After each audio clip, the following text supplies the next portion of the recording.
É Isto um Homem. É um livro que eu amo, é um livro que nasce diferente de muitos livros, né? Não é o livro de um escritor que pensa em ser escritor, planeja, procura uma carreira que permita isso. Nada disso. Primo Levi, o autor, é um químico de formação e é um judeu italiano.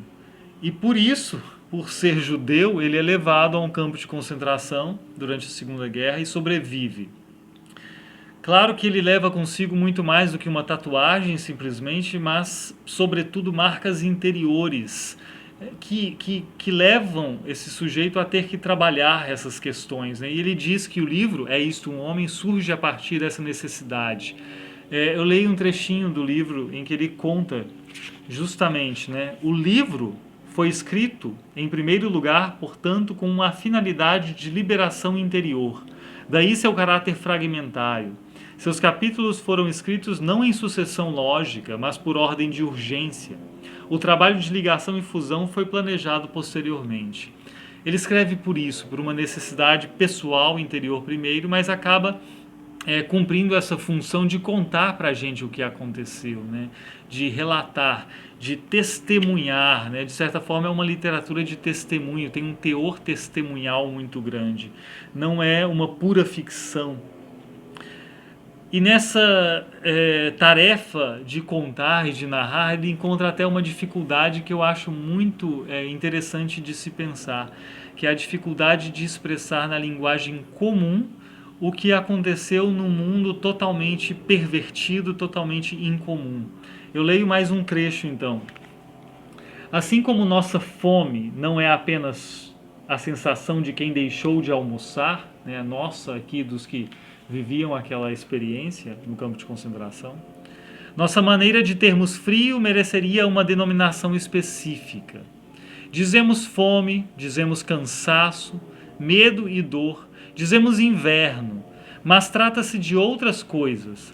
Aquelas são palavras livres, criadas, usadas por homens livres que viviam entre alegrias e tristezas em suas casas.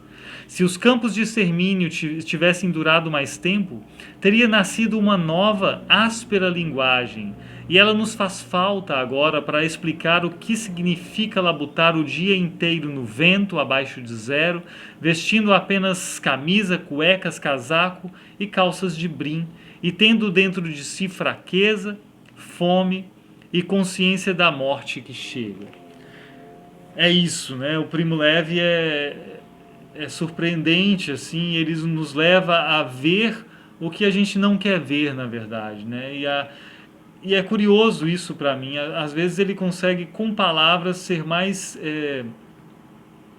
forte nessa comunicação do que a comunicação de uma fotografia, por exemplo. Mexeu comigo essa leitura, me fez pensar e repensar algumas coisas, e eu acho que vale a pena se conhecer isso. Não eu disse, né, é uma literatura de certa forma testemunhal, que não surge com o objetivo de acusar o outro, né, de criar um catálogo de acusação contra os nazistas e de exaltar as vítimas. Não é isso que acontece, né? O próprio Primo Levi, ele reconhece uma zona cinzenta que vai permitir, esse reconhecimento vai permitir que ele diga assim, não é o caso de dizer, né, que são completamente maus de um lado e completamente bons do outro. Claro que há uma crueldade ali muito grande de um lado, mas o humano se revela complexo demais, mesmo nessa experiência extrema. E aí eu lembro também, né, para quem pensa assim, mas então esse tipo de texto é só para a gente ver os judeus como vítimas quase sagradas, que então a gente não pode dizer, é só para autoproteção, né, esse contar.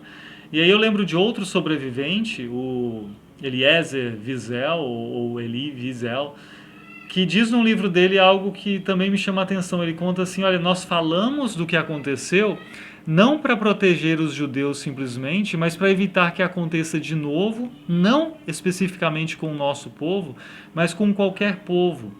para lembrar sempre, o ser humano é capaz de tal maldade, de tal extrema maldade.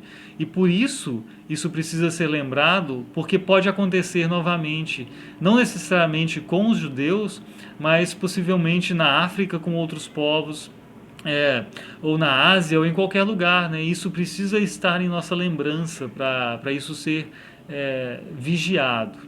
Isso precisa ser vigiado.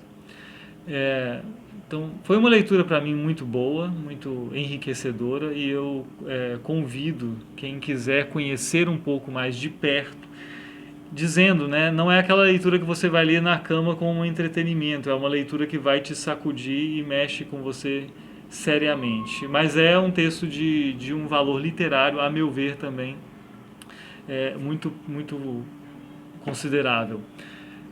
Por fim, né, uma nota sobre como se referir a esse tipo de texto. Né? A gente pode dizer, alguns dizem literatura do Holocausto.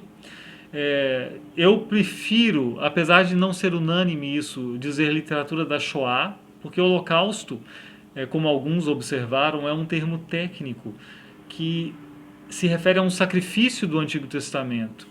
Então vão dizer assim, olha, o que aconteceu ali não foi um sacrifício, né? Não há um objetivo sacrificial nessa mortandade toda. É algo cruel, mas sem esse objetivo.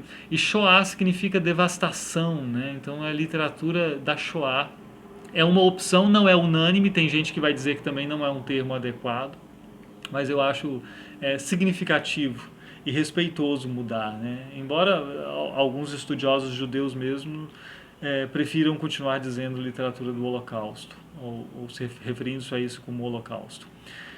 Então, é uma literatura da Shoah, eu diria, com alto teor testemunhal, né? Uma literatura, de certa forma, de testemunho. Primo Levi, né? É isso que eu queria dizer sobre ele. É isso que eu queria dizer. Uma vez tendo lido isso, você muda. Um grande abraço e até a próxima.